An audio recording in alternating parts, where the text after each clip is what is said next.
Hello. This week we're going to look at instructional objectives. And my ultimate goal of this class is that each and every one of you will be able to write accurate instructional objectives for your training. I know last week we talked about the task analysis and how the task analysis was the most important part of the instructional design process because that's where you list out all the steps, knowledge, and information that the learner has to do, know, etc., in order to perform adequately. But instructional objectives are easily the second most important thing. Why, you say? The function and purpose of objectives are pretty clear. Unless the requirements are specified, unless you truly know what you want your learner to be able to do, you're not going to know what to include in the instruction. And without clear statements of intent or learning objectives, the designer or you will have difficulty measuring if the learning has been achieved. So you might have a class that you want people to be able to register using Cougar Connect. You might have a class where you want to teach PME facilitators how to fill out their reports.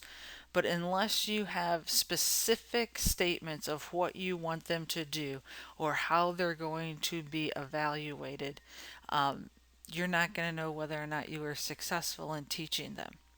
So the purpose of objectives has three main functions, and these are important. First, it offers a means for the designer to design appropriate instruction.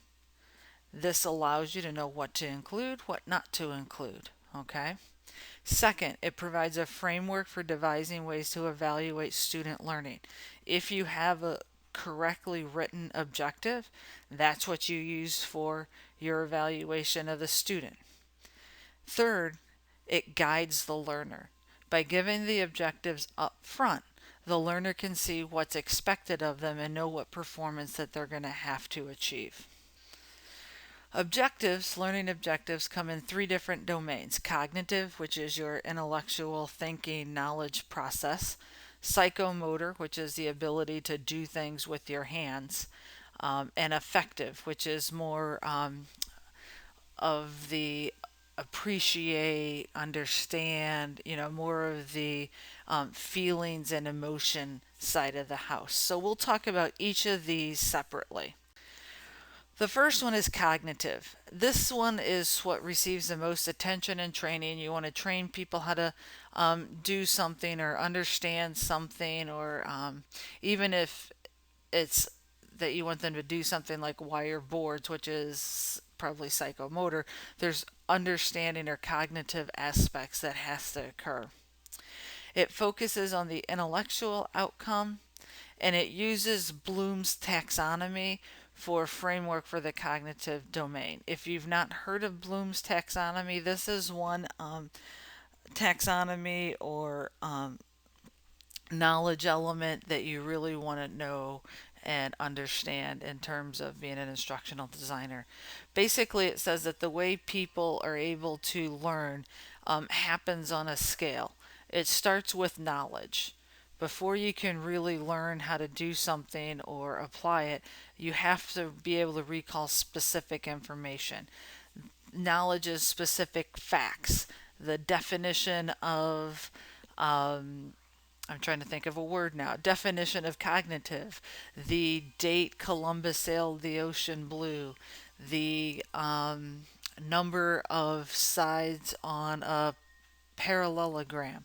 Those are simple knowledge things.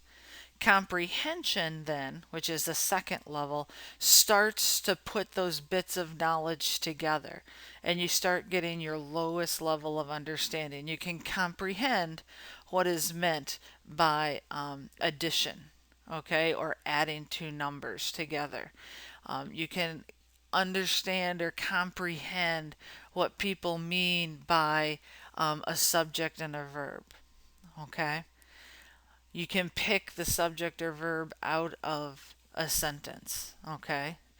The application is actually applying the rule or principle. Now, write a sentence that has subject and verb agreement, something like that. Then you move to the fourth level, which is analysis, which you start breaking concepts into parts and describing the relationship. What's the relationship between an adverb and a verb? What's the break it apart? Which words are the adverbs? Which ones are the verbs? And how are they related to each other?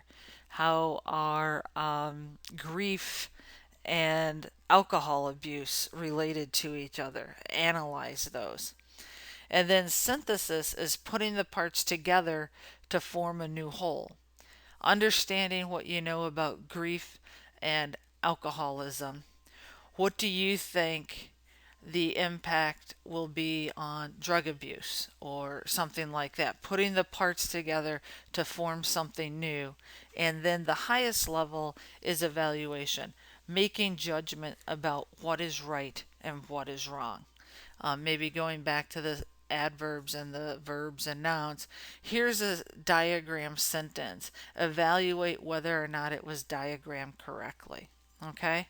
And what happens with training is that all too often we focus on that very first level of knowledge. We simply test, usually through multiple choice. Do you know the definition of objective? Do you know the definition of cognitive? Do you know what word you should never use in an instructional objective? And we never get to the part where the people or the students are actually learning and using that information to test and challenge their abilities. So I encourage you to make sure you understand these six levels and you know them in order. The next domain is psychomotor. This is where our skills that you're training that require the use and coordination of the skeletal muscles. Here we're talking about performing, manipulating, constructing. Often it's better to focus first on the gross motor skills and then refine the behavior with a focus on the fine motor skills. So if you're teaching somebody how to wire an electronic board, you might start with larger boards, heavier wire, so that the welds are larger and probably don't have to be as exact. And once they get the idea of how to put those together, then you can start getting to the more fine wires or the more complicated welds. So you kind of do the gross motor skills first and then work on refining those motor skills to get them where you want. Example, shooting a gun. You might just start by having them shoot in the general direction, away from themselves, and then focus on getting them to hit the center of a target. Third domain is affective, and this is the one that involves attitudes, whether or not people appreciate things, values, emotions. It's very difficult to write useful objectives for these types of criteria because they don't lend themselves to directly observable behaviors. How do you know that somebody appreciates music? How do you know that somebody values their family? So what you have to do is get creative at that point in time, and you got to push back on the client. Well, what do you mean when you say that you want your employees to value or have a strong work ethic or value teamwork? What are the actual behaviors that would demonstrate that? You got to kind of work at it that way. And sometimes attitudinal development needs to occur before learners will attend to the required instruction. This, in terms of if you're talking about things such as diversity or health related behaviors, a lot of times you have to convince people first that they want to stop smoking before they'll actually start going on or listening to the plan or the instruction on how to stop smoking. Okay, so we talked about the three different domains: cognitive, psychomotor, and affective. All of them are a little bit different, and the main one is cognitive that most people work on. So let's talk about actually developing objectives. Mager talks about there's a four-step process to writing objectives. First, you go back and you look at that task analysis and you identify all the essential knowledge, tasks, procedures, attitudes that the learner must master in order to resolve the performance problem. You have to look at what those key things are. Usually in the task analysis, it's the top one before you have all the steps below it, or it's the final step that you're using welds to hold the correct wire to a board. It's the one that kind of encompasses a variety of steps. Then you start grouping the task analysis into cluster with the goals and needs you've identified. You write an objective for each of the goal statements or needs. Okay. And sometimes these you might have multiple goal statements, or in the situation like with Sam, you had one goal statement with several different performances under it. That would be appropriate too. You really just have to look at what you're trying to accomplish, the task analysis of what the people have to do, and you have to pull out those most important things that you're going to measure or assess. And once you have it based on the task analysis, you have to go back and look, are there any other objectives that's essential that's not already addressed? So in the situation of Sam and Quigmar Electronics, you might have to go back and hit on some of the safety issues, or what does cleanliness mean, that type of stuff, or timeliness. That might be another piece that you have to add. So those are the 4 steps, and it really centers on having a good, strong, accurate task analysis. Then when you write the objective, there's 2 parts. There's an action verb and a subject content reference. And what I mean by subject content reference, you're then telling the person what they're going to be working with, or what they're going to be doing with. Okay. Mager calls this a performance. So in the goal analysis, these are all the different performance statements. And the main thing here, it describes exactly what the person is expected to do. So here's some examples here. Name the parts of speech used in a sentence. So you have an action verb, which is name, and the subject content reference. What are you going to name? Parts of speech used in a sentence. Okay. Second one, operate a video recorder. You have an action verb, operate. You have a subject content reference. What are you going to operate? A video recorder. The third one, write is your action verb.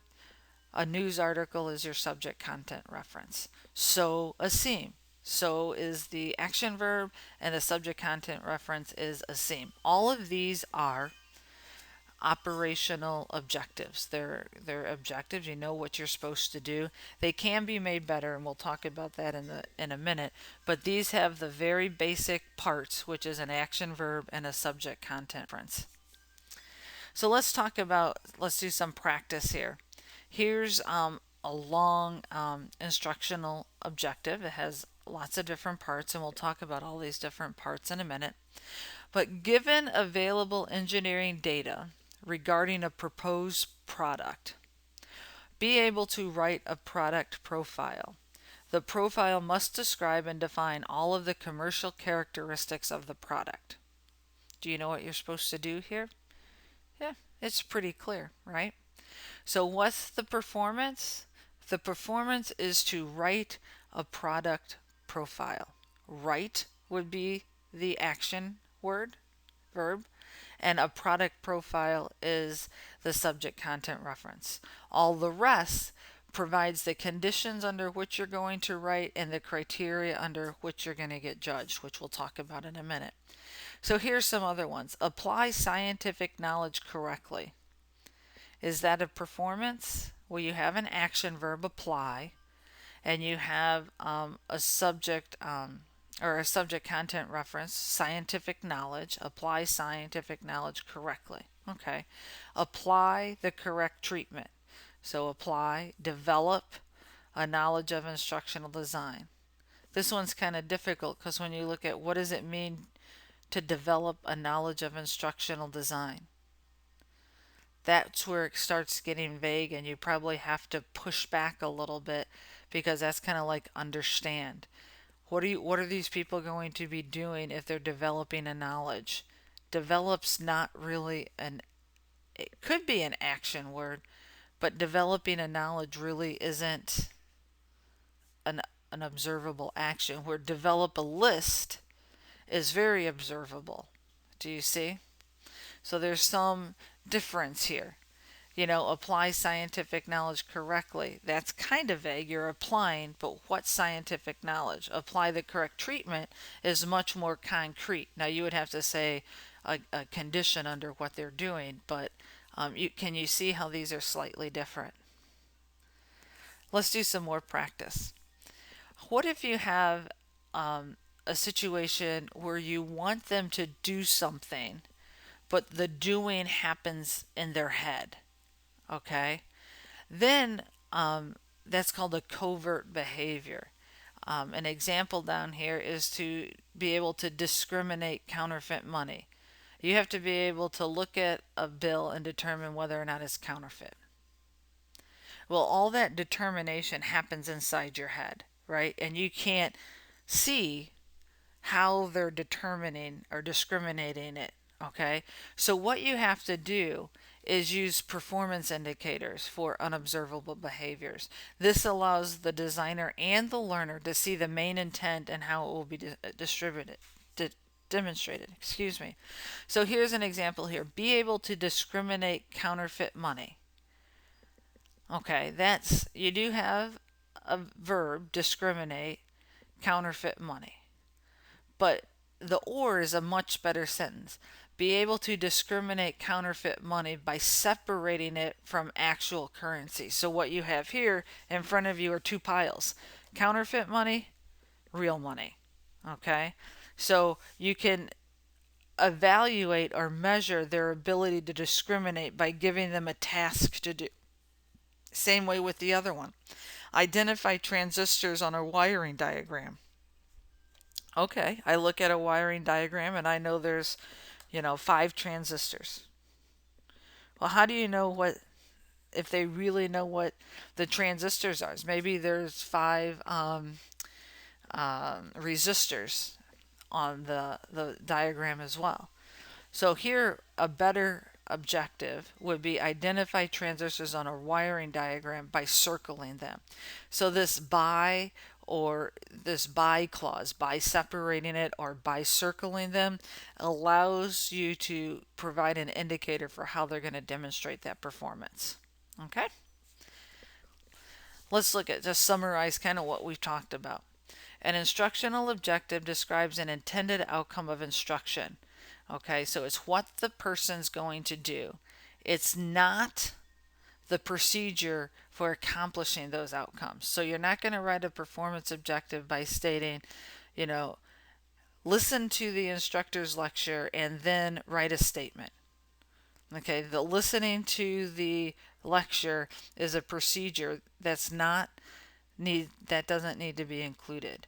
You're only focused on what the learner's going to actually do, not the steps or the instruction that they have to go through. And the objective always states a performance that describes what the learner will be doing when demonstrating the mastery of the objective. So remember, it's got to have an action verb. And when the main intent of an objective is covert, and an indicator behavior is added, and that's where you can add something that they're going to do so that you can determine in an observable fashion whether or not that main intent has been accomplished. Usually those are with by statements, by circling or by separating, those type of things. And the indicator behaviors are always the simplest, most direct behaviors possible and are always something the trainee always knows how to do. Okay, this is important. You don't want to start testing whether or not they can circle or can separate. Those are things people already know how to do. But maybe if you're doing your learner analysis and you're working with 5-year-olds, maybe they don't really understand how to circle. Maybe what you have to do is talk about point to or color or do something else. But the indicator behavior should be something that the learner is comfortable doing, because you're trying to test the knowledge you're trying to teach, not whether or not they can do this indicator task. Okay? Some conditions of performance. Now, conditions are what the learner are going to have in order to do. What's going to be going on around them? What tools and resources are they going to have? So, specifying a performance may not be enough to convey the intent of the objective. Okay, so let's say shooting a gun. Okay, learn how to shoot a gun. Well, okay, you can shoot a gun, but maybe that's really not enough for a police officer. Okay, maybe the conditions are on a crowded street, you know, be able to, shoot the perpetrator in the leg or something like that. Or um, trying to think of another one where you really need the condition of the performance. Um, let's see. We'll go on and I'll come up with some examples in my head in a minute. By adding relevant conditions, such as what the learner will have and not have, you can avoid miscommunications. This happens a lot with like homework assignments, taking a quiz. Do you get to use your notes, your book? Is it closed note? Do you have a certain amount of time? So given your notes, using your notes and your textbook, answer the following 10 question quiz. Okay, so now you have some conditions, you know what you're able to use. And conditions have to impact performance, and you can't list instructional methods as conditions. So here's some examples. Given a standard set of tools in the manual. So now you know what you have available to you, and you're probably going to have to fix something. With only a screwdriver, so that's the only thing you have to work with, then they're going to want you to do something. Okay, using only the data from fact books. Keeping both eyes closed and one hand behind your back. Okay, when you start to give conditions, it puts some, how do I want to say this, imagery to the objective so that you know how that performance is going to be completed. And in addition to conditions, you can also have criterion, and this is how well you have to do the performance. What is the acceptable level of performance? It provides the standards that you're going to evaluate the success of, like shooting the gun and trying to hit the bullseye. Is hitting the target good enough, or do you have to hit the bullseye? How many times or chances do you get to try to hit the bullseye? Okay, this way, by using a criterion, students are going to know how to tell whether they've met the performance expectations. Okay, it's not just a criterion because it has a number if the number makes no sense. Okay, so you got to have a number that makes sense to the situation. For example, speed in less than 5 minutes, get something done with no more than 2 incorrect entries. All information is factual. Something like if you're taking a test or something like that, say like you're a nurse, be able to administer the medicine to patients with 100% accuracy. Well, you probably don't need 100% accuracy listed because that's assumed. You don't get to screw up with that. Land a plane with 100% accuracy. Now, that's just assumed. So put criterion in when it helps the learner understand what they're going to have to do. Here's some pitfalls. False performance. It appears to be performances, but aren't. Here's the word that you should never, ever, ever have in an objective. Do not use the word understand. There is no way to determine whether someone understands something. Okay? If they're understanding it, they have to be doing something else. It's not observable. Please do not use the word understand, relate, know how to. Just get to the point of what you're trying to make them do. False givens. It may follow the word given, but does not specify a condition the learner must have when doing the thing. Here's some examples. Given adequate practice, or given 3 days of instruction. That's not something that it's not something that the learner is going to have in hand when they sit down to do the task. It tells what happened previously, and that's not part of the learning objective. Teaching procedures. Okay, you don't ever talk about after the lecture, or discuss in class, or write on the whiteboard. Those types of teaching procedures don't belong in objectives either. False criteria tells the student something they already know to the satisfaction of the instructor, or you have to get 80% on the exam. Those are just things that people know. You're going to do your best. If the instructor's grading it, it better be what they want. And attitude objectives that focus on non-observable traits. They appreciate music. You can't test or evaluate that, so it's not a good objective. So those are just some pitfalls. Here's some practice. We're going to look at these and determine whether or not they're good objectives, and we're going to pick out what the conditions, the performance, and the criteria are. So given a full bag, or given a bag full of folded newspapers and a neighborhood street, be able to throw a paper onto the porch of each house. Okay. So the condition, in front of you is a bag of folded newspapers and they've given you a street. So you know what you have and where you're going. So that's the condition. Be able to throw a paper. Throwing a paper onto the porch gives you that performance indicator, because throwing a paper is kind of, well, you can say throw a paper. The performance indicator or the criteria onto the porch of each house tells you how that's supposed to be done, how they're going to get evaluated.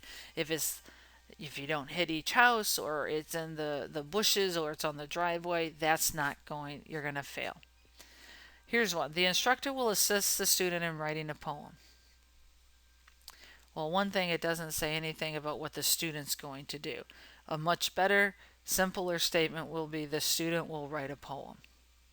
Now, can you make it better? The student will write a poem that follows the haiku or the haiku format. That way the student knows what type of poem. Do you really have to have a given here? Do you have to say, given a sheet of paper and a pencil, the student will write a poem? Probably not. Okay, so sometimes you don't have to have conditions or criteria. The student must be able to demonstrate an ability to develop self-confidence and self-respect. Well, you have action verb, demonstrate.